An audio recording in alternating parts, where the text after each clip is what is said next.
Oke, jadi mari kita coba bahas lagi mengenai serialnya dari Classroom of the Elite. Dan kali ini tersendiri masih mengenai isi dari volume ke-12,5 untuk tahun keduanya. Spoiler ya, tentu aja video kali ini tersendiri bakalan jadi video spoiler.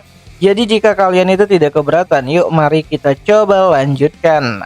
So, setelah Atsuomi meninggalkan ruang pertemuan, Perdana Menteri Kijima berkata kepada Presiden Koenji, di mana Kijima berkata kalau Presiden Koenji adalah orang yang sangat baik banget karena telah memberikan satu kesempatan lagi kepada Atsuomi, di mana Kijima yang tidak terlalu peduli ya dengan taruhan sebelumnya, hanya bisa berkata kalau hidup perlu sedikit tantangan.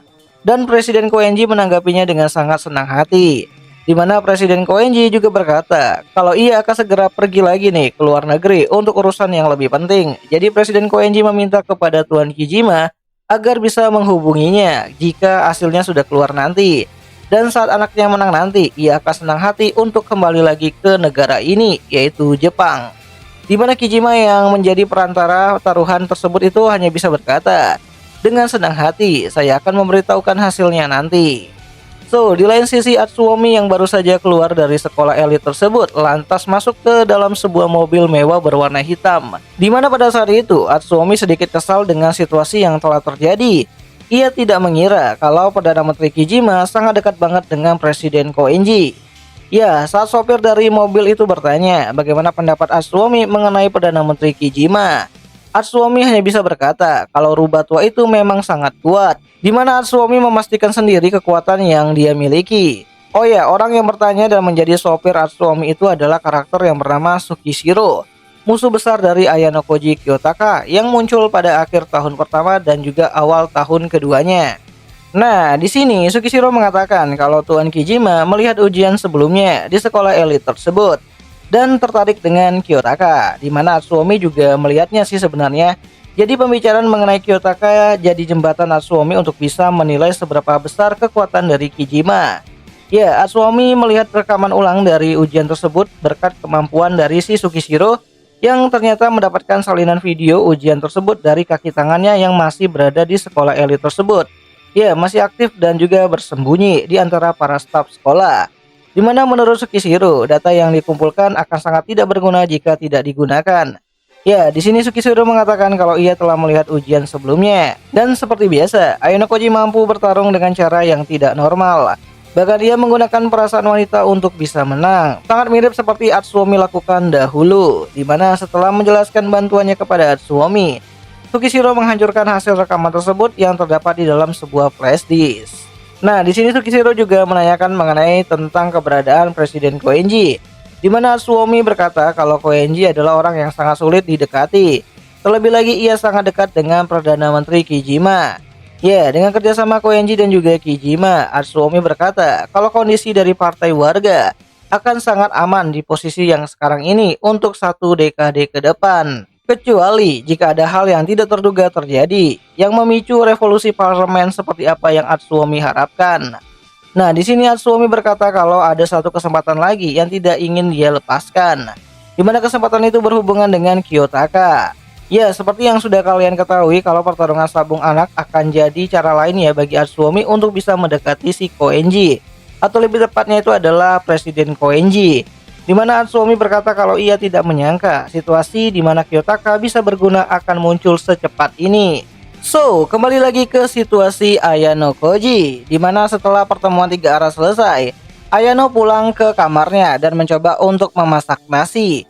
Ya, Ayano mulai terbiasa ya untuk bisa menyiapkan makanannya sendiri lagi. Namun ada satu kejadian yang tidak Ayano sadari, yaitu Ayano yang tanpa sengaja menyajikan satu lagi nih porsi untuk orang lain.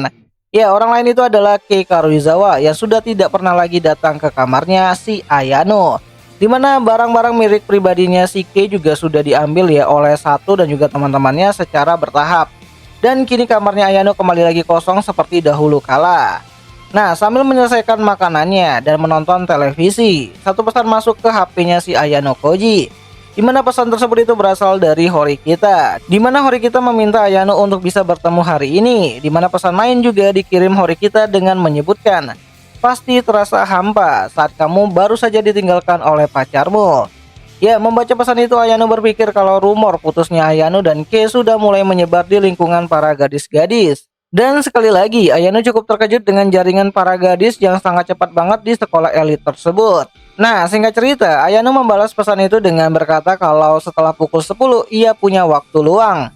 Dan Horikita pun membalas kalau ia ingin bertemu pada pukul 11 di Keaki Mall. Dan Ayano pun setuju untuk bertemu. Nah, tak butuh waktu lama, Ayano dan Horikita pun bertemu di salah satu kafe di Keaki Mall, di mana pada saat itu keadaan kafe sangat ramai banget. Sampai-sampai Ayano dan Horikita tidak mendapatkan tempat duduk untuk ya ngobrol-ngobrol lah gitu kan. Nah, sebenarnya ada opsi untuk menunggu sampai pengunjung lainnya selesai, namun Horikita akhirnya menolak dan berpindah ke tempat lain yang lebih sepi. Dimana saat mereka menemukan tempat di dekat penjual mesin minum otomatis di samping sebuah toilet, Horikita pun berkata kalau hari ini ia yang akan mentraktir Ayano Koji. Mendengar hal itu Ayano berkata kalau ia ingin kembali lagi ke kafe kalau begitu. Namun Horikita berkata kalau kembali lagi ke kafe maka traktirnya batal. Nah, Ayano berpikir kalau uang akan sangat terbatas di tahun ketiga nanti. Akhirnya kembali lagi duduk dan meminta kopi hitam hangat kepada Horikita.